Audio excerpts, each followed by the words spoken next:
On va voir à présent quelles sont les relations entre éditeurs et GAFA. Peut-il ou non y avoir eh bien, un partenariat gagnant-gagnant entre les deux? On en parle avec de nouveaux invités, notamment Philippe Combet, qui est directeur du numérique de Bayard Presse, avec Fabrice Fraisse, qui est PDG de l'AFP, avec David Charven, CEO de NME, qui regroupe quelques 2000 groupes de presse aux États-Unis, avec également Olivier Bomsel, économiste, une table ronde qui est animée par Nicolas Madeleine, journaliste, pardon, oui c'est ça, aux Échos. Je vous propose de me rejoindre sur la scène et de vous installer. Ici. Ouais.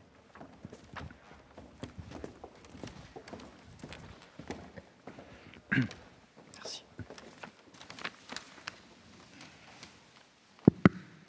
Bonjour à tous, de l'autre côté de l'écran. Je suis Nicolas Madeleine, donc journaliste aux Échos. C'est moi qui vais animer cette table ronde. Donc, on va se poser la question de savoir si un partenariat est possible entre les GAFA et les éditeurs de presse. Je crois qu'on commence par une présentation de David Chavern, le patron de la News Media Alliance, qui est une association de titres de presse américains, parmi lesquels les plus prestigieux d'entre eux. David? Yes, I am. Can you hear me all right? Yes, Je perfectly. suis là. Est-ce que vous m'entendez? Yes. Can you hear me? Est-ce que vous m'entendez? Yes. Okay. Very good. Thank you. I did have a few slides, but I don't need to J'avais use quelques them. diapositives, mais I après could tout, just ce n'est pas talk nécessaire to, que je les to the utilise. group. Je vais simplement m'adresser à vous. We are in a moment, a very Nous historic sommes moment, à une époque véritablement historique. where we are renegotiating the Nous sommes terms actuellement en train de of renégocier compensation les termes de for our compensation content. concernant notre contenu. This is very akin and very parallel to what the music publishers C'est un petit peu ce qui s'est passé pour les 100 years ago. éditeurs musicaux il y a une centaine d'années. They, their industry was disrupted by Leur recording industrie a devices. été perturbée lorsque les enregistreurs sont arrivés. And they developed music licensing Ils ont ainsi mis en to carry place them des through licences this new musicales era. pour permettre de lancer cette nouvelle ère. The first music license was actually Les premières attached to licences musicales player piano rolls. étaient en fait liées à des pianistes. And again, television went through a period of renegotiating its Puis terms. c'est arrivé à la télévision qui a television. dû renégocier les termes de fonctionnement avec la télévision câblée. The interesting thing is that those Et ce qui est systems they intéressant, developed c'est que ces systèmes qui ont été carried mis them au point through subsequent disruptions, including television. ont permis Including the internet. de passer par tous les éléments perturbateurs qui ont suivi, notamment We're in l'Internet. this moment where we're Et nous developing sommes the à terms une that will époque carry où us on est through. en train d'élaborer les termes qui vont nous permettre d'aller de l'avant. In the United States, there are three primary areas where we are working Aux with the États-Unis, government. nous travaillons dans 3 domaines essentiels avec le gouvernement. A compensation system for news publishers, Un système de compensation pour les éditeurs de nouvelles, les publications, competition antitrust actions by the government, des actions gouvernementales anti-trust and content moderation policies et des that value politiques quality. de modération du contenu donnant la préférence à la qualité. And I believe that we will come out of Je this pense difficult que period nous sortirons de cette période difficile in a much better, much more sustainable place. très renforcée et avec un environnement beaucoup plus durable. And I also believe that the new Je pense administration, the également Biden que la administration, nouvelle administration américaine, l'administration Biden, will be aggressive and even more aggressive in these areas. Sera encore plus agressif dans ces domaines-là. You know, there are many people that don't want news publishers Beaucoup de gens ne veulent pas develop a que new system for compensation. les sociétés de publication de nouvelles mettent en place cette nouvelle compensation. Obviously, the major tech platforms don't like Il it est évident que ça ne plaît pas aux principales plateformes technologiques. they will have to start paying for content like they Parce qu'ils vont pay to devoir license music commencer today. à payer le contenu comme on paye à l'heure actuelle pour la musique. But there are many other people who just don't believe that news should be financially sustainable Mais itself. beaucoup And d'autres pensent qu'en revanche, le monde de l'information doit être durable du point de vue financier. And my view is that if it is À mon valuable, then it's sens, okay si to ça ask a that it une be valeur, valued. il est normal de la valoriser. And that we need a system that Et il nous returns faut value un back to the système qui people va rendre de la valeur aux who gens pay qui to ont payé sustain professional journalism. pour permettre à un journalisme professionnel de durer. Merci, David. So with that, I'll stop and let Je vais the other m'arrêter là presenters et speak, laisser and I'm la happy parole to aux answer any autres. questions. Et je serai ravie de répondre à vos questions, bien entendu. Merci beaucoup. Alors, David a exposé les sujets de régulation possibles, faire payer, régler les problèmes d'antitrust et aider à modérer les contenus pour faire ressortir ceux de qualité. Ça ressemble beaucoup à ce qui se passe ici. Et je vais poser directement la question à Fabrice Friis, PDG de l'AFP, sur son optimisme ou son pessimisme quant à la possibilité de travailler en partenariat avec les GAFA, voire lui demander si c'est un partenariat, c'est ce qu'il demande.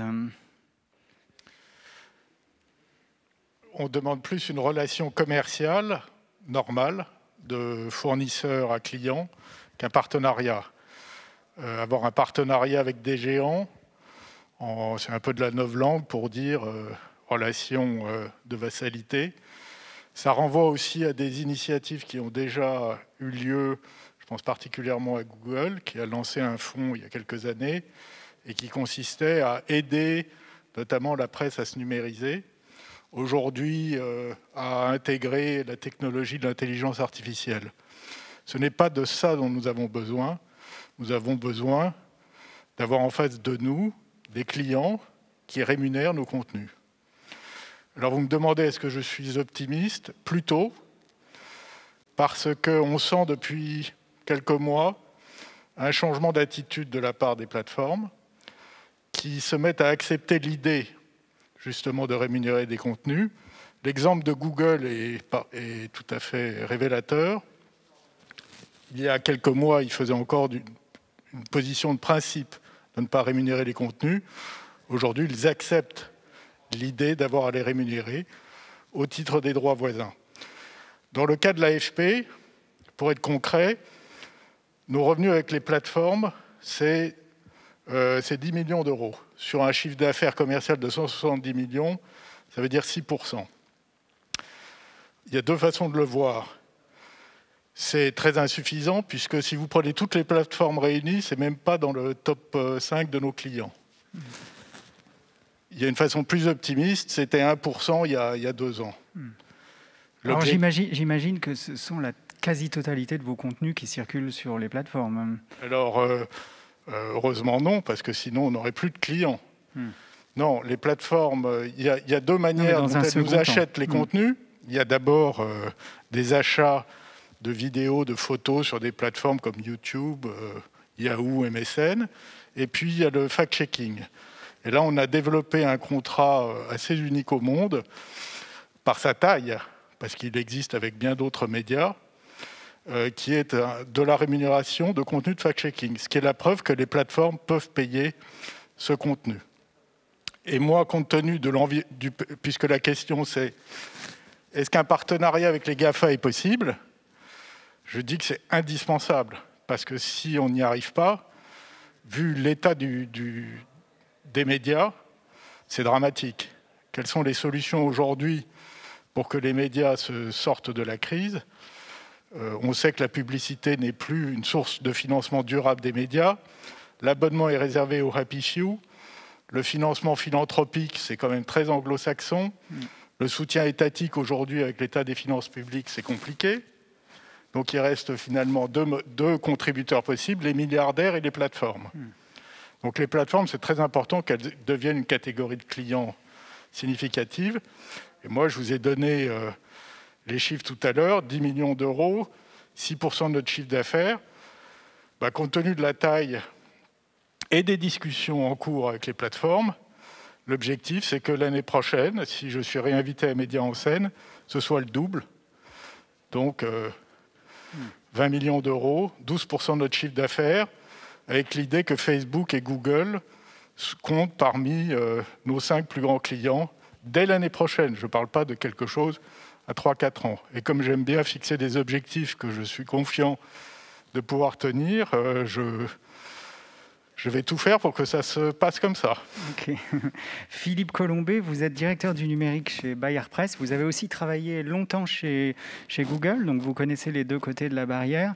Il y a eu plein d'initiatives de soutien, en tout cas affichées, des plateformes envers la presse. Il y a eu Facebook Live, les achats de vidéos. Est-ce que Fabrice faisait part de son optimisme? Est-ce que cette fois-ci, c'est la bonne? Est-ce que les plateformes vont obtempérer et contribuer et participer à faire un partenariat respectueux avec les éditeurs de presse? Merci d'abord d'inviter Bayard Presse. On est éditeur de presse pour enfants et pour le monde adulte. Moi, je crois que le moment favorable, c'est aussi lié au fond que depuis la bascule vers le mobile de 2010, depuis la lutte contre les fake news, on s'aperçoit que les plateformes ont un appétit extraordinaire pour les contenus de qualité, pour vraiment les contenus premium. On aurait pu se dire que le sens de l'histoire allait être la banalisation des contenus, que des flux totalement, et que seul le volume compterait. Et en fait, on s'aperçoit que les marques médias, si anciennes soient-elles, eh bien ça compte. Et puis les contenus de qualité, c'est précisément ce qui que les plateformes situent au cœur de leurs expériences. Je suis impressionné, par exemple, le fait que par exemple Instagram, mais aussi Snapchat, vont de manière proactive vers les éditeurs de presse pour leur public. Donc je pense que le moment favorable, il est aussi lié à ce que l'indifférenciation des contenus n'est pas forcément ce que les plateformes souhaitent. Donc pour un éditeur comme nous qui pensons, avec modestie quand même, mais réellement pensons faire de la qualité et s'adresser avec pertinence à nos publics, c'est quand même aussi l'idée qu'on peut, sur cet enjeu, d'être présent au bon moment sur la bonne plateforme avec les bons contenus, d'être dans une forme d'alignement d'objectifs. Après, je souscris à ce qui vient d'être dit. Il faut aussi que le journalisme puisse être financé. Il faut que, lorsqu'il y a une opportunité effectivement et qu'une loi le permet, de soutenir la création journalistique de manière durable, eh bien, pourquoi ne pas utiliser ces outils également ? Ok. On voit qu'entre les GAFA et les éditeurs, il y a deux gros problèmes, qui est le siphonnage de la publicité, c'est-à-dire que ce sont les GAFA ne sont pas ceux qui investissent dans la production de contenu, mais ce sont eux qui en tirent les profits publicitaires. Et puis la prolifération des fake news. Et je voudrais demander à Olivier Bomzel quel est le problème, et je voudrais d'abord lire une question que j'avais posée à Jimmy Wales, le fondateur de Wikipédia, qui était dans la campagne contre la directive droit voisin, et qui parlait de droit fondamental de citer, qu'il était ingérable de sélectionner quel contenu était citable et quel contenu devait être payé, et qui disait que la réforme allait pénaliser les petits. Et je lui demandais, mais si les infos peuvent être utilisées gratuitement par d'autres, alors pourquoi pas appliquer ce principe à l'essence? On pourrait se dire, ça rapprocherait les gens, l'essence pour faire fonctionner les voitures. Et il me disait, Même si c'était le cas, serait-on en droit de réclamer de l'argent aux hôtels du sud de la France pour qu'ils financent l'exploration pétrolière sous prétexte qu'ils sont les premiers à profiter de la gratuité du carburant ?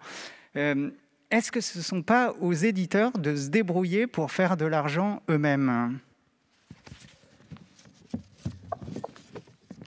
Olivier, est-ce que vous m'entendez ? Bon, je vous entends, je ne vous vois absolument pas. J'ai l'impression d'être dans une, Ah mince, dans une cabine de photomaton. Je vois personne, j'ai aucun retour sur la salle. Je ne sais même pas si on me voit. Si, on vous voit, nous. Donc, je pense que les éditeurs peuvent gagner de l'argent si... j'ai un retour de traduction quand je parle, c'est extrêmement désagréable. On peut me l'éviter. Et excusez-moi, j'ai un retour de traduction de votre salle vers moi qui fait que j'entends parler en même temps que je parle et j'arrive pas à gérer le truc. Vous pouvez séparer le traducteur ? Bon, donc d'abord, dans les métiers d'édition, il y a des économies d'échelle qui sont très grandes associées à la taille des marchés. Un éditeur de presse américain, il parle à 300 millions de lecteurs. Un éditeur de presse en France, il parle dans le meilleur des cas à une cinquantaine ou une soixantaine de millions de lecteurs.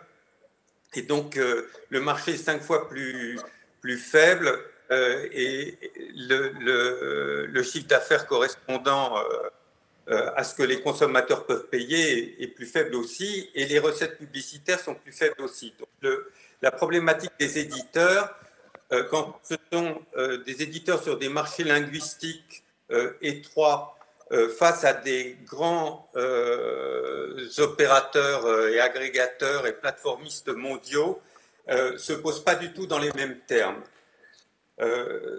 Voilà pour cet aspect des choses. L'autre point qui est très important, c'est que les GAFA sont malgré tout des animaux extrêmement originaux, très récents, et dont on commence à prendre la mesure des singularités et des difficultés que ça pose à l'ensemble de l'économie. Et c'est pourquoi, à mon avis, on est dans un environnement réglementaire qui est très mouvant. Et si Google accepte de payer un peu pour des contenus éditoriaux aujourd'hui, c'est parce qu'ils sentent bien que sur un certain nombre de sujets afférents à leur modèle économique, ils sont menacés. Il y a deux aspects, à mon avis, qui méritent d'être soulignés. Le premier aspect, c'est que les plateformes ont pour... Je pense surtout à Google et Facebook, par exemple, ont pour fonction de publier des contenus, des messages, et à ce titre, puisqu'elles rendent publics des messages, elles rentrent dans la catégorie des éditeurs. Et jusqu'à présent, elles ont instrumentalisé leur statut d'hébergeur qui leur permettait d'échapper à la responsabilité de l'éditeur pour développer cette activité dans un cadre de réglementation complètement différent de celui des éditeurs, dans lequel leur responsabilité n'est engagée en rien, ou pratiquement en rien. Ceci est en train de changer puisque, à la suite de l'utilisation par Donald Trump de Twitter de manière intensive, il est apparu qu'il y avait des distorsions très importantes de l'expression des messages sur les médias, et que certaines expressions étaient très confondantes, étaient nuisibles pour la société, et les plateformes ont pris d'elles-mêmes l'initiative de censurer, ce qui est absolument l'initiative d'un éditeur. Elles ont été d'autant plus incitées à le faire que les annonceurs qui faisaient de la publicité sur leur site ont jugé que le contexte était tellement dégradant pour leur marque qu'ils ont préféré suspendre leurs dépenses publicitaires pendant une période. Moyennant quoi, les modérateurs des plateformes passent sur le grill au Sénat américain en ce moment et dans la Commission européenne aussi, pour discuter du statut, de la légitimité, de la compatibilité de leur activité de modération avec une réglementation qui ne leur donne aucune responsabilité et qui les exempte au contraire de toute responsabilité civile.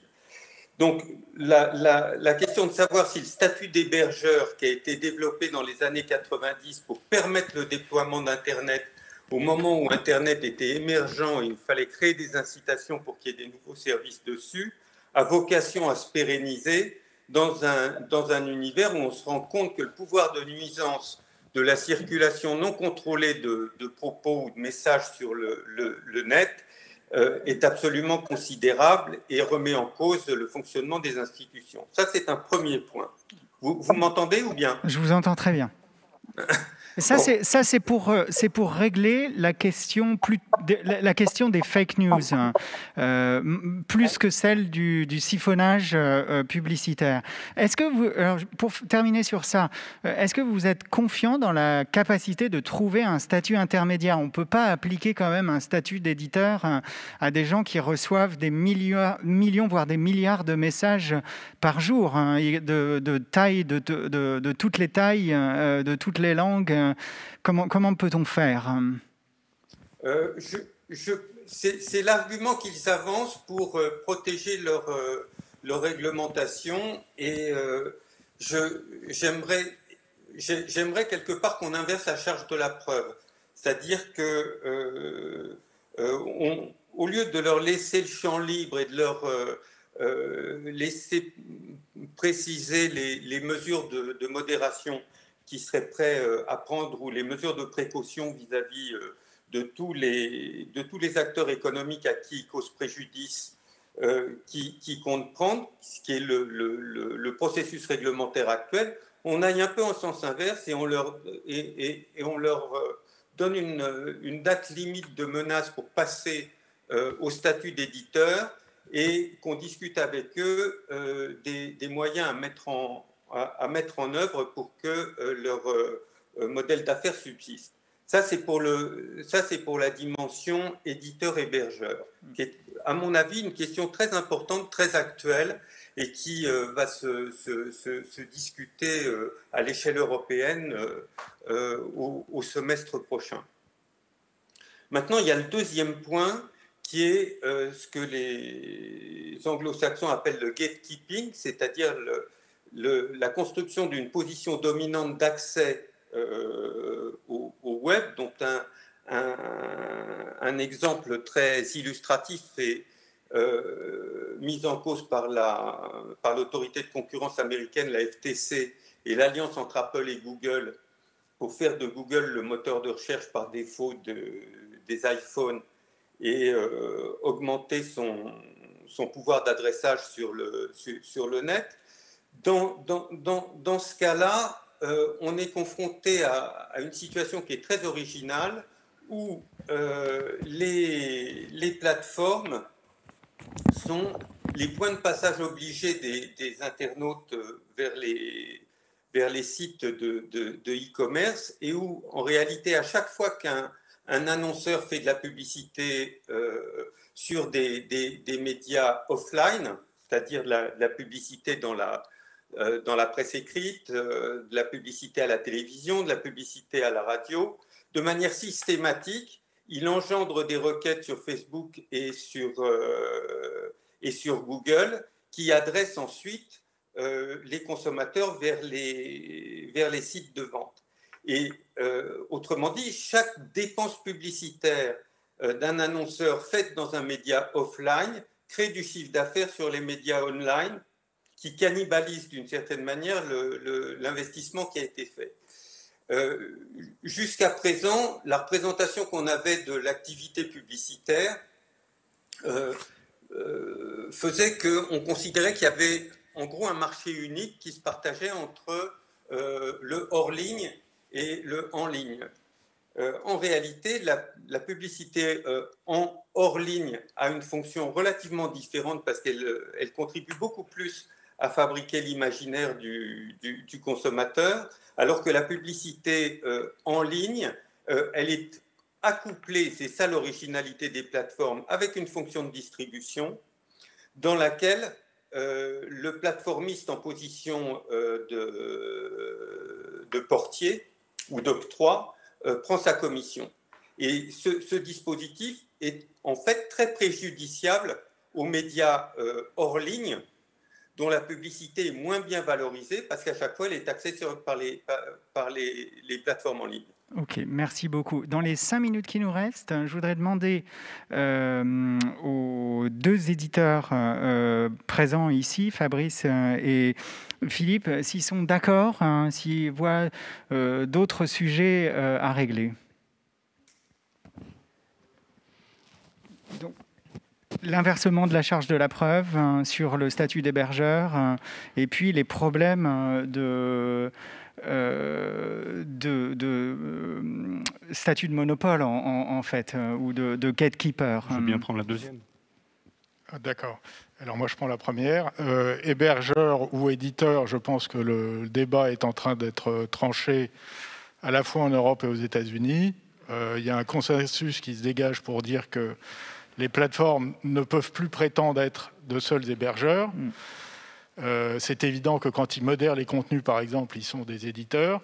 Et à l'inverse, on ne peut pas, effectivement, comme vous le disiez, Nicolas, leur donner un statut d'éditeur parce que ça reviendrait à leur donner une responsabilité de régulation de ce qui relève de la conversation de bistrot.